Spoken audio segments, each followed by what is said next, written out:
Hey guys, how are you? Today I'm going to be walking you through how to create aging reports. And these are used for in credit and collections, right? So when you go to the modules, look for credit and collections, and then collections age balances. So we're going to click on that. If you go into a blank environment, you're going to see that you must create an aging period definition first. So you will get this warning message here. So I'm going to show you what you need to do next. You are going to go to, in the same module, credit and collections, but you go to setup, aging period definitions. And we're going to create our default here.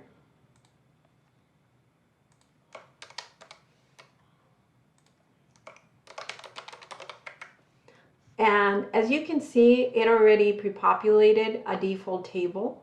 And that's great. We are just going to make some simple edits here. But this is going to be your usual 30, 60, 90 that most companies use. But I want to explain to you how this works. So where you see current here, what that means is the aging date. So why don't we change that to be more descriptive? So that means that if I run this report today and the invoicing date is today, that would be unit 0. And then from there, let's say that I want to see the orders that invoiced between yesterday to 30. So then that would be your 1 to 30, and you would put it here. Similarly, if it's 31 to 60, that would go here. 61 to 90 would go here. The 90 plus is fine. So I like having those ranges because they are a little bit more descriptive and easy to understand. So then the next thing you want to do is maybe change those aging indicators. I know that maybe for my company, if just invoice today, that's it's fine, right? We're just going to choose a green circle. Even if it's 1 to 30, we'll probably don't have a concern. If it gets 31 to 60, maybe there is some attention that is needed. I'll choose a yellow triangle. Same for the 61 to 90, right? If it's 90 plus, then okay, yeah, probably we need to take a look at what is happening with that particular account. But that's pretty much it. I would change the printing direction to backward, right? Because you want the more current to show first. And that's it, guys. So now what I'm going to do is go back to setup, and if you go to the credit and collection parameters here, you are going to see here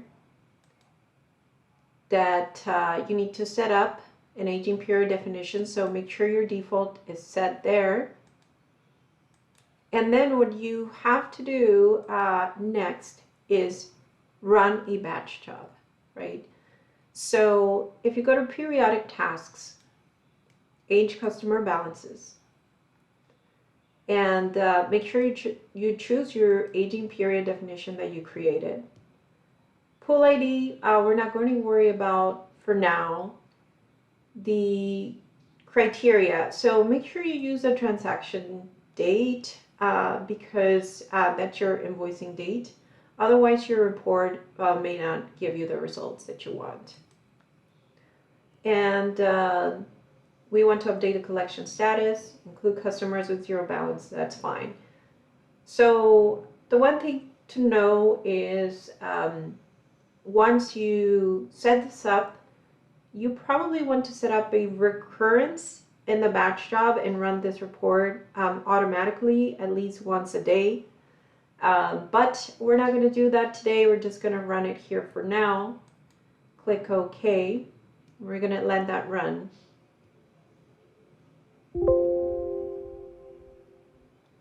Okay, so that operation is completed. So now let's go back to collections, aged balances. And now you can see that I do have a report. Here are my customers. So I see that 4 of them are in the 90 plus category. So the other thing I want to do is maybe see, okay, what are those open invoices? If you click into the customer here in this particular view, it's going to give you a list of the open invoices, right? So this looks good, but you might want to have an actual printed report. So I'm going to show you how to do that. We are going to go to Inquiries and Reports, Customers, Customer Aging Report, and you're going to enter your aging date as of today. You want to make sure your criteria, again, is based on the transaction date, that your aging period definition you created is selected, that printing aging period description is set to yes. And if you want to see the detail of the invoices, you select this as well. So I would say that's the most important thing. Then you can print it. If it's not what you expect, you can change some of these settings here. And for the print destination right now, I'm doing testing. So I just wanted to print as a file in PDF.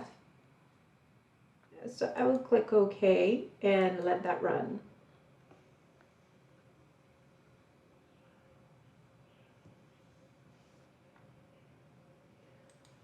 Open the file, and here's my report.